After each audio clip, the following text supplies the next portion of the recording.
जय माता रानी दोस्तों, आप देख रहे हैं आपका अपना YouTube चैनल व्रत त्योहार कथाएं। मैं हूं आपके साथ रिमझिम शर्मा। आप सभी को दीपावली की बहुत बहुत शुभकामनाएं। माता लक्ष्मी गणपति की कृपा आपके जीवन पर हमेशा बनी रहे। दोस्तों, दिवाली पूजन एक विशेष पूजन होता है। आज के दिन जो कार्तिक मास की अमावस्या तिथि होती है, ऐसी मान्यता है कि माता लक्ष्मी धरती पर पधारती हैं और जो भी भक्त पूरी श्रद्धा भाव से उनका पूजन आज करता है ना, उनके घर में सदा और स्थिर वास करती हैं। तो दिवाली पूजा की जो विधि होती है बहुत महत्व रखती है दोस्तों, कि हम पूजा का विधान जो है वो संपूर्ण रखें, पूरे नियम के साथ रखें और सटीक रखें। दोस्तों, आज इस वीडियो में दिवाली पूजन की संपूर्ण पूजन विधि में आपको बता रही हूं कि आज कार्तिक मास की अमावस्या तिथि पर, जिसे हम दीपावली के नाम से जानते हैं, किस प्रकार से माता लक्ष्मी को पूजन कर आप प्रसन्न करेंगे। देखिए, सामग्री मैंने आपके साथ शेयर कर दी है। पूजा विधि इस वीडियो में आपको मिलेगा। आप वीडियो को अंत तक देखिए और इसी विधान से पूजा कीजिए। पसंद आ जाए तो लाइक और ज्यादा से ज्यादा लोगों तक शेयर भी कर दीजिएगा, ताकि वो भी सरल और संपूर्ण पूजा विधि समझ सके। देखिए, ये पूरब की दिशा है। यहां पर स्थान की शुद्धि मैंने पहले कर ली है और एक पाटा लगाया है लकड़ी का। लकड़ी के पाटे पर ही हम देवी देवताओं का आह्वान कर पूजन करते हैं। और क्योंकि आज दिवाली पूजन है, माता लक्ष्मी का पूजन हम करेंगे, तो पाटे पर बिछाएंगे लाल या पीले वस्त्र। तो लाल वस्त्र मैंने बिछाए हैं। अब सामग्री में बताया है मैंने आपको कि हम चाहें तो आज ही जो मिट्टी के गणपति और लक्ष्मी माता की प्रतिमा लोग लेकर आते हैं, उसका पूजन करते हैं, आप वो पूज सकते हैं। या इस तरह से फोटो अगर आपके पास है तो फोटो की पूजा कर सकते हैं। आपके पास पीतल की प्रतिमा है, आप इसी विधान से लक्ष्मी गणेश की जो पीतल की प्रतिमा है, हर वर्ष हम आज के दिन पूजते हैं, आप उनको पूज सकते हैं। दोस्तों, तो यहां पर फोटो की स्थापना मैं कर रही हूं। आपको स्थापना के लिए क्या चाहिए होगा, आप आसन देंगे देवी देवताओं का। तो आसन देखिए, आज अक्षत का जो सफेद चावल होता है, इसको आप थोड़ा सा रंग सकते हैं, सफेद भी दे सकते हैं। माता लक्ष्मी को बेहद प्रिय है अक्षत चावल, तो इसका आसन मैं दे रही हूं। यहां पर एक दीपक आज जो हम लगाएंगे पूरी रात्रि खंड ज्योत की तरह जलेगा। तो एक बड़ा दीपक आप ले लीजिए और पाटे पर आप पूरब की मुख करके पूरब दिशा में दीपक लगा लीजिए। आप चाहें तो आप यहां पर सेंटर में लगा सकते हैं, आप चाहें तो साइड में भी लगा सकते हैं। इसके बाद में दोस्तों बारी आती है कलश की। तो कलश की स्थापना हमेशा हम भगवान के दाहिने ओर करते हैं। तो ये कलश के लिए मैंने एक अष्टदल कमल चावल से ही बनाया है। तो आज सभी आसन में चावल से दे रही हूं। तो ये स्थापना हो गई। किताब वगैरह मैंने जो भी कनकधारा स्रोत है, श्री सूक्तम, आज कथा की किताब वो रख लिया है। कमल गट्टे की माला है, ये आज इसी माला पर आपको जाप करना है, तो आप इसको भी आज जरूर पूजिएगा। आप श्री यंत्र पूजना चाहते हैं, वो भी आज यहाँ पर रखकर पूज लेंगे आप। देखिए, अब कलश की स्थापना कर लेते हैं। तो कलश के लिए देखिए, एक पात्र लिया है, इसमें ये आम के पत्ते हैं, इसको भी आप टीका तिलक कर दीजिए। ये जो पूर्ण पात्र है, ये पूर्ण पात्र पूरा पूर्णता से भर दीजिए आप इसको चावल से। इसके अंदर पूरा कलश में जल भरा हुआ है गले तक, और गले में आपको बांधना है कलावा। तो ये देखिए, स्वास्तिक बना लिया है, कलावा गले में बांध लिया है, पूर्ण पात्र रख लिया है। देखिए, अब कलश में आज के दिन क्या क्या डालते हैं। देखिए, अक्षत, सुपारी, सिक्का और फूल, ये हर बार हम डालते हैं। आज के कलश में हल्दी की गांठ, आज के कलश में आपको लौंग, इलायची ये जरूर डालना है, और गोमती चक्र एक, कमलगट्टे के बीज एक जरूर डाल दीजिए, बहुत शुभ होता है। तो ये सभी चीजें इस कलश में मैं डाल देती हूं और फिर कलश की स्थापना करेंगे। आज हम श्री कलश बनाते हैं। देखिए, माता लक्ष्मी को श्री बोला जाता है, तो आज की जो पूजा होती है ना, वो श्री कलश की होती है। इसे माता लक्ष्मी बहुत प्रसन्न होती हैं। तो इस प्रकार से हमने ये ले लिया बना हुआ कलश। अब हम इसे स्थापित कर देंगे अपने स्थान पर।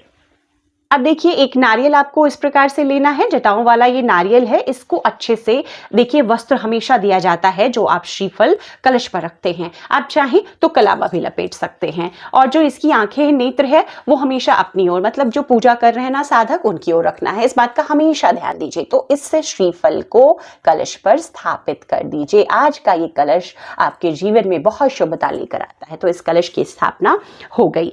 अब दोस्तों, जो हम पूजा के लिए धनतेरस के दिन जो भी लेकर आते हैं ना, तो उसको भी आज यहीं पर हम रखकर पूजते हैं। खास तौर पर आभूषण, और अगर चांदी का आप सिक्का लाए हैं तो उसको भी आप अपने पूजन स्थल पर दिवाली के दिन रखें। बहुत सारे लोग देखिए, सारे अपने गहने आभूषणों की आज माता के सम्मुख रखकर पूजा करते हैं, आप वैसे भी कर सकते हैं। तो देखिए, स्थापना हो रही है, सभी चीजों की कर दी है मैंने। अब करेंगे हम आह्वान। आह्वान कर लेंगे, फिर पूजन को शुरू करेंगे। तो आह्वान के लिए क्या चाहिए? एक पान का पत्ता चाहिए, उस पर रखेंगे सुपारी, अक्षत, सिक्का और एक फूल। आज की पूजा में सभी देवी देवताओं को हम निमंत्रित करते हैं कि पूजा में आए, शरीक हों और हमारे घर में माँ लक्ष्मी, गणपति, माँ सरस्वती, भगवान विष्णु का स्थायी स्थिर वास हो। तो इस प्रकार से हम आह्वान कर लेंगे। अब दोस्तों यहीं पर मैं आपको बता दूं, हमने आह्वान के पान का पत्ता रखा है। अब इसके बाद में आप अगर भगवान विष्णु का फोटो यहाँ पर रखकर पूजन कर रहे हैं, प्रतिमा रखकर कर रहे हैं तो अच्छी बात है। अगर नहीं कर रहे तो इस प्रकार से पान के पत्ते पर अक्षत रखकर, आज हम आसन अक्षत का ही दे रहे हैं, एक सुपारी रखिए और इसी में भगवान विष्णु का आह्वान कर, देखिए माता लक्ष्मी का जब भी हम पूजन करते हैं ना तो भगवान विष्णु के साथ करते हैं, तो भगवान विष्णु का आह्वान भी हम कर लेंगे। तो दोस्तों सभी जो स्थापना है वो हो गई है। अब सबसे पहले हम ज्योत लगा लेंगे, तो ज्योत प्रज्वलित करेंगे और उसके बाद अपनी पूजन विधि को हम आगे बढ़ाएंगे। तो हमने देखिए जैसा मैंने बताया कि एक बड़ा आपको आज लेना है दीपक, और पूजा का साक्षी भी होगा ये दीपक, और साथ ही अखंड ज्योत की तरह आपको इसे पूरी रात जलाना है। अब हम पूजन को आगे बढ़ाएंगे। सबसे पहले करेंगे स्नान का भाव। तो स्नान के भाव के लिए आपको देखिए 4 बार सभी देवी देवताओं पर, गणपति भी इसी में है तो हम सर्वप्रथम पूजनीय गणपति की पूजा करते हैं। आपको 4 बार इस तरह से जल के छींटे, गंगा जल के छींटे लगाने हैं। अब हमने स्नान कर लिया। स्नान के बाद क्या हम देते हैं? वस्त्र देते हैं।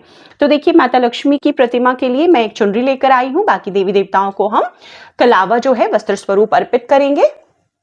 तो हमने चुनरी अर्पित कर दी। अब उपवस्त्र के तौर पर देखिए कलावा, इस तरह से आप वो भी अर्पित कर सकते हैं। उसके बाद में कलश में मौजूद सभी देवी देवताओं का हम आह्वान करते हैं, वहां पर भी अर्पित कर दिया। और ये है विष्णु भगवान के लिए, जो विष्णु भगवान यहाँ पर हमने विराजित किया है उनको भी हमने वस्त्र अर्पित कर दिया। वस्त्र अर्पित करने के बाद में दोनों देवताओं को, जैसे कि गणपति की हम पूजा कर रहे हैं आज, तो उनके नाम से हम यज्ञोपवीत रखेंगे और भगवान विष्णु को भी यज्ञोपवीत अर्पित करेंगे। जो दीपक को हमने प्रज्वलित किया है सबसे पहले पूज लेते हैं इनको। थोड़ा सा अक्षत रखा है, कुमकुम और एक फूल के साथ में, कि हे दीप देव हमारे इस पूजा में आप सम्मिलित हो, निर्विघ्न हमारे इस पूजा को सफल बनाएं। तो दीप देव का पूजन कर लिया। अच्छा दोस्तों यहाँ पर एक और बात बता दो, कई लोग पूजन को अब आगे बढ़ा लेंगे, फूल माला तिलक वगैरह करेंगे, भोग लगाएंगे। कई लोग नवग्रह भी बनाते हैं, तो हम यहाँ पर नवग्रह का भी पूजन कर लेते हैं। आज का पूजन देखिए विशेष होता है और आज नवग्रहों के पूजन से विशेष फलों की प्राप्ति होती है। आज हो या फिर नवरात्रों का हम पूजन करते हैं तो गेहूं के दानों से हम नवग्रह बनाएंगे। 9 ढेर बनाए जाते हैं 9 ग्रहों के नाम पर, और उसके बाद में उनका भी पूजन किया जाता है, जैसे हम आगे सब पूजन करेंगे। तो चलिए मैं एक एक कर 9 ढेर बना लेती हूं। तो देखिए इस तरह से नवग्रह बना लिया। 9 गेहूं की ढेर पर 9 सुपारी रखकर में हम देवताओं का आह्वान कर लेते हैं। अब इनको भी पूज लेंगे। इस पे भी हम 4 बार गंगा जल की छींटे लगाकर स्नान का भाव करा देंगे और इसके बाद में हम करेंगे तिलक नवग्रह देवताओं का। तिलक करने के बाद आप नवग्रह देवताओं पर भी अक्षत छिड़क करके इनका पूजन करेंगे। तो अक्षत रख दिया है, आप हल्दी कुमकुम से इनका पूजन करेंगे, क्योंकि देवता हैं तो हम देव का भाव करके ही पूजन करेंगे और उसके बाद में हम पुष्प अर्पित कर देंगे। तो जो भी फूल आपके पास है इनको अर्पित कर दीजिए। अब आगे भी हम सभी देवी देवताओं को फूल अर्पित करेंगे। तो सबसे पहले फूल माला मैं अर्पित करती हूँ। तो गणपति भी यहीं पर हैं, तो सर्वप्रथम पूजनीय गणपति के साथ साथ लक्ष्मी गणेश सभी को हमने यहाँ पर एक फूल माला अर्पित कर दी। इसके बाद में देखिए नवग्रह देवताओं को भी पुष्प अर्पित कीजिए, फूल माला अर्पित कीजिए। जो आपने कलश बनाया है उनको भी अर्पित कीजिए। तो ये कलश देव के नाम पर और उनमें मौजूद सभी देवी देवताओं के नाम पर ये आप माला अर्पित कीजिए। यहाँ पर हमने दीप देव का आह्वान किया था, दीप देव का पूजन किया, तो इनको भी आप माला अर्पित कीजिए। और यहाँ पर नवग्रह देवताओं के नाम पर आप सभी 9 जगहों पर पुष्प रख दीजिए। अब कर लेते हैं तिलक। तो गणपति को तिलक किया, पीला तिलक कर कीजिए आप, और माँ सरस्वती को और माता लक्ष्मी को, भगवान विष्णु को। नवग्रहों का पूजन हमने कर लिया है। यहाँ पर आप भाव कर लीजिए सभी देवी देवताओं का कलश में। इसके बाद में हम कुमकुम अर्पित करेंगे भगवान विष्णु को, गणपति को, देवियों को भी हम कुमकुम अर्पित कर सकते हैं। नवग्रह देवताओं को हमने अर्पित कर लिया है और इसके बाद में देवियों को, माता को हम सिंदूर अर्पित करेंगे। देखिए गणपति को भी सिंदूर अर्पित किया जाता है, तो भगवान गणपति को भी सिंदूर अर्पित कीजिए और माता लक्ष्मी को भी सिंदूर अर्पित कीजिए। भगवान विष्णु को हम सिर्फ रोली अर्पित करेंगे और इसके बाद अर्पित करेंगे हल्दी। तो देखिए हल्दी है, आप हल्दी की गांठ भी रख सकते हैं। माता के नाम से हल्दी यहीं पर अर्पित कर दीजिए। फूलों में अब जो विशेष फूल हम लेकर आते हैं आज माँ के लिए, कमल का फूल, वो अर्पित कर लीजिए। देखिए अष्टदल कमल बना है, इसी पर मैं ये कमल का फूल भी रख रही हूँ। इसके बाद में यहाँ पर माँ सरस्वती के निमित्त देखिए सफेद फूल माता को प्रिय है, तो सफेद फूल अर्पित कीजिए। माँ को अब गुलाब के पुष्प भी बहुत प्रिय हैं, तो माँ लक्ष्मी के निमित्त गुलाब के फूल, भगवान विष्णु को भी आप गुलाब के फूल अर्पित कीजिए, भगवान विष्णु को पीले पुष्प अर्पित कीजिए। और गणपति को हम पीले फूल भी अर्पित करेंगे, गुलाब के फूल भी अर्पित करेंगे। जो आपने आभूषण रखे हैं उसकी भी पूजा कर लीजिए। तो इस प्रकार से आपने आभूषणों की पूजा कर ली। जो हमने कमलगट्टे की माला रखी है इसकी भी पूजन हम करेंगे, तो हमने इसे भी पूज लेना है। इस पर भी आपको अक्षत छिड़कना है, कुमकुम आदि करके इसका भी पूजन कर लेना है। साल में आज के दिन देखिए कमलगट्टे की माला का पूजन बहुत शुभता लेकर आता है। अगर आप घर में रखते हैं तो इसका पूजन जरूर आज के दिन कीजिए। तो इस प्रकार से फूल आदि सब हमने अब अर्पित कर लिया है। अब देखिए बारी आती है भोग की। तो भोग में यहाँ पर जो विशेष भोग होता है वो होता है खील का भोग, बताशे का भोग, चीनी की मिठाइयों का भोग। आप कुछ नहीं अर्पित करते, आज लक्ष्मी पूजन के दिन आप यही भोग माता को पूरे प्रेम से, पूरे श्रद्धा भाव से अर्पित करते हैं ना, आपको उतने ही पुण्य फलों की, उतने शुभ फलों की प्राप्ति होती है। तो गणपति को, माँ लक्ष्मी को, माँ सरस्वती को, भगवान विष्णु को, नवग्रह देवताओं को, सबको एक ही साथ यहाँ पर मैं ये भोग अर्पित कर रही हूँ। तो भोग अर्पित कीजिए। आज के पूजन में लड्डू का भोग बहुत महत्व रखता है, तो ये लड्डू गणपति के नाम से आप अर्पित कीजिए। माता लक्ष्मी को देखिए आपको सफेद मिठाइयों का भोग अर्पित करना है, तो सफेद मिठाइयों का भोग माता के निमित्त अर्पित कर रही हूं मैं। यहाँ पर धनिया आज रखा जाता है, जो हम धनतेरस के दिन रखते हैं ना, वो पूरे दिवाली तक, तो यहाँ पर धनिया भी स्थापित कर। इसके बाद में देखिए बारी आती है फलों की। तो जो सीजन के फल हैं, और पानी फल आप जरूर रख लीजिए भोग में, माता को क्योंकि प्रिय है इसीलिए मैंने ये भी रख लिया है। तो आप जो फल के भोग अर्पित कर रहे हैं वो भी अर्पित कर लीजिए। जब भोग अर्पित कर लेते हैं तो जल जरूर रखिए, तो जल का पात्र भी आपको यहीं पर रखना है। आप नवग्रह देवताओं के लिए चाहें तो अलग से इस प्रकार से खीर और बताशे अर्पित कर सकते हैं। आप एक ही में सभी का आह्वान कर भोग रख सकते हैं अपने पूजन स्थल पे भी। तो इस प्रकार से भोग आदि हो गया। अब दोस्तों आज लक्ष्मी माता का हम पूजन करेंगे, तो सुहाग सामग्री जरूर अर्पित करेंगे। माता से सौभाग्य सुहाग की हम कामना करते हैं और इसी मनोकामना से हम ये विशेष पूजन करते हैं। तो 5 सामग्री यहाँ पर मैंने रखी। आप चाहें तो पूरी 16 श्रृंगार की पिटारी रख सकते हैं। ये सुहाग की सामग्री आप स्वयं यूज कर सकते हैं। तो माता को यहाँ पर अर्पित कीजिए और उसके बाद में आप यहाँ साइड में इसे रख दीजिए। अब यहीं पर मैं आपको दिखा दूं, देखिए झाड़ू जो है धनतेरस की पूजा का यही पाटे के पास में रखा है। तो जब भी हम पूजन करेंगे दिवाली पूजन, तो झाड़ू को भी पूज लेंगे। आज के बाद ही झाड़ू का उपयोग किया जाता है जो धनतेरस पर हम, तो इसे भी आप यहीं पर रहने दीजिए। दोस्तों अब इसके बाद में हम पूजते हैं दीपक। तो दीपक देखिए मैं अलग से पूज के दिखाऊंगी, ये वीडियो बहुत लंबा हो जाएगा। तो जितने दीपक आप पूजना चाहें, 11 की संख्या, 21 की संख्या, उसके बाद उसे अपने देव स्थान पर और घर के हर कोने में एक एक दीपक आप, ये जो आपने यहाँ पर पूजा है ना, यही दीपक लगाइएगा। तो सारे भोग अर्पित कर दिए, जल हमने रख दिया। अब रख देंगे मुख शुद्धि का पान। तो मुख शुद्धि के पान के पत्ते पर आपको लौंग और इलायची रख करके सभी देवी देवताओं के नाम से देखिए एक ही जगह पर ये मुख शुद्धि का पान भी रख दे रही हूँ। इसके बाद में हमारी पूजा में जो भी कमी रह जाती है उसके लिए दक्षिणा, एक दक्षिणा हमें जरूर रखनी चाहिए। तो एक दक्षिणा भी आप रख दीजिए। दोस्तों आज के दिन कई लोग ना अपने वही खाते, कलम, किताब की पूजा करते हैं दिवाली पूजन के दिन, तो आप वो भी रख सकते हैं। हमारे यहाँ देखिए नहीं होता है। आज के दिन हम धनवर्षा पोटली बनाते हैं, उसका पूजन यहीं पे करते हैं। तो मैं वो अलग से एक वीडियो बनाकर आपके साथ शेयर करूंगी। इसके बाद में देखिए जो पूजन विधि है ये संपन्न हो गई है। अब हम पढ़ेंगे दिवाली की कथा।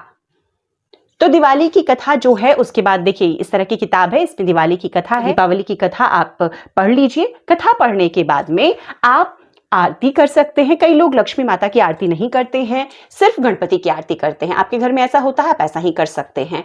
दोस्तों इसके बाद में आज देखिए कनकधारा स्रोत या श्री सूक्तम का पाठ बहुत मायने रखता है। या जो मैंने कमलगट्टे की माला यहाँ पर पूजी है उस पे माता लक्ष्मी के मंत्रों का जाप बहुत महत्व रखता है। ज्यादा कुछ नहीं तो ओम श्रीम श्रीये नमः, इस मंत्र को ही अगर आप पढ़ लेते हैं 108 बार पूजन के बाद में, बहुत शुभता आपके जीवन में लेकर आता है। तो पूजन विधि देखिए पूरी संपन्न हो गई है। इत्र मैंने अर्पित नहीं किया था माता को। देखिए पूजन में जब वस्त्र आदि देंगे ना, तभी आपको इत्र भी जरूर अर्पित करना है। और जो भी सामग्री आज आपने अर्पित की है उन सब में, जैसे नवग्रह देवताओं पर, कलश में जो आपने आभूषण आदि रखे हैं, सब पर इत्र लगाइए, बहुत शुभता। स्वयं भी आज देखिए अपने लिए परफ्यूम वगैरह लेकर जरूर आइएगा, श्रृंगार में बहुत महत्व रखता है आज के दिन ये सारी शुभ चीजें अपने जीवन में उपयोग में लाने में। अब हम कर लेंगे आरती। तो कपूर की आरती कर मैं इस पूजन को संपन्न करती हूँ। आज दीपावली के शुभ मौके पर गणपति की, माँ लक्ष्मी की, माँ सरस्वती की, नवग्रह देवताओं की, कलश में स्थापित सभी देवी देवताओं की, भगवान श्री हरि विष्णु की,